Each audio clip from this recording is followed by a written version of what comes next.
আজ সোমবার ২রা চৈত্র ২০২৫ সালের ১৭ই মার্চ, মকর রাশি, মকর লগ্ন, ক্যাপ্রিকর্ন সাইনের জাতক জাতিকাদের আজকের দিনটি কিন্তু এক প্রকার বেশ কাটতে চলেছে।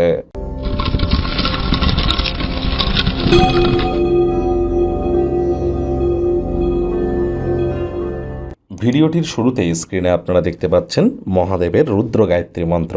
ওম তৎপুরুষায় বিদ্মহে মহাদেবায় ধীমহি তন্ন রুদ্র প্রচোদয়াৎ।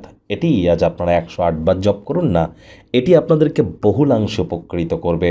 আজ পারলে আপনারা অবশ্যই চাঁদের আলো গায়ে লাগান, এটিও আপনাদেরকে উপকৃত করতে চলেছে। মা বেঁচে থাকলে মায়ের পায়ে হাত দিয়ে প্রণাম করুন, মায়ের কাছ থেকে রূপোর কোনো জিনিস নিয়ে পরিধান করুন, এটি আপনার মানসিক মজবুতিতে আপনাদেরকে সহযোগিতা প্রদান করবে। আজ পারলে অফ হোয়াইট কালারের ড্রেস আপনারা পরিধান করুন এবং মায়া, মমতা, স্নেহ, ভালোবাসা এই অনুভূতিগুলিকে দিয়ে নিজেকে সমৃদ্ধশালী করবার চেষ্টা করুন। আজ কিন্তু অবশ্যই আপনাদের ক্ষেত্রে অত্যন্ত গুরুত্বপূর্ণ সময়, তার কারণ বর্তমানে কিন্তু সূর্য এবং রাহুর গ্রহণযোগ তৈরি হচ্ছে আপনাদের রাশি এবং আপনাদের ক্ষেত্রে কিন্তু চন্দ্রকেতুর সংযোগের সময় চলছে। তাহলে অবশ্যই আপনারা সাপ্তাহিক রাশিফল যদি না দেখে থাকেন দেখে নেবেন, এটি আপনাদেরকে বহুলাংশ উপকৃত করবে। ভাগ্য মিটার আজ আপনাদের বলছে 7/10। ভাগ্য আপনাদের অনুকূলেই থাকবে। স্বাস্থ্য এবং অর্থ এই দুই ব্যাপারেই আপনাদেরকে একটু সাবধানতা অবলম্বন করেই চলতে হবে। যারা হার্টের রোগী আছেন তাদেরকে বলবো মাত্রা অতিরিক্ত চা, কফি বা অ্যালকোহল পান করা থেকে বিরত থাকুন।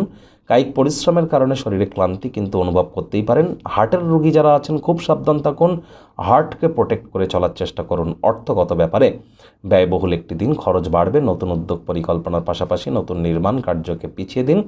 আজ প্রয়োজনীয় গৃহস্থালী জিনিস ক্রয় করতে গিয়ে অতিরিক্ত অর্থ ব্যয় কিন্তু হতেই পারে, তবে এর কারণে ভবিষ্যতে অনেক ঝামেলা থেকে মুক্তি পাবেন। চাকরিজীবী যারা আছেন, যোগ্য কর্মচারী হয়ে থাকলে প্রমোশন, পদোন্নতিও আপনাদের হতে পারে।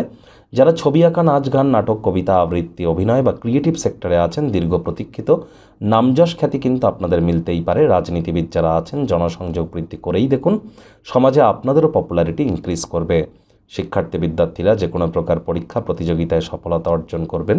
উচ্চশিক্ষার জন্য যারা বিদেশ যাত্রার কথা ভাবছিলেন, ভাগ্যদেবীও আপনাদের পক্ষেই আছেন। সন্তান সন্ততি থেকে থাকলে তারাও তাদের কৃতিত্বের দ্বারা আপনাদেরকে গর্বিত করবে। হাউস ওয়াইফদের জন্য দিনটি এক প্রকার বেশ। প্রেমিক প্রেমিকা, স্বামী স্ত্রী উভয়ের ক্ষেত্রেই বলবো ফুল ফুটুক আর না ফুটুক, আজ আপনাদের প্রেমের বাগানে বসন্ত। দিনটিকে যতটা সম্ভব রোম্যান্টিক করে তোলা যায় সেই প্রচেষ্টাই আপনাদের জারি রাখা উচিত। অবিবাহিতদের বিবাহের যোগ পরিলক্ষিত হচ্ছে। যারা প্রেমে পড়েননি তাদের জীবনে স্বপ্নের নারী বা পুরুষের আগমন আজ কিন্তু হতেই পারে। একটু প্রচেষ্টা আপনাদেরকেও করতে হবে। শত্রুপক্ষ, বিরোধী পক্ষ আজ একটু হলেও শক্তিশালী থাকছে। পরিবার পরিজনদের সাথে ভাব ভালোবাসা বাড়বে। নাতি নাতনিদের কাছ থেকে প্রাণ প্রাচুর্য, খুশির উৎস পাবেন।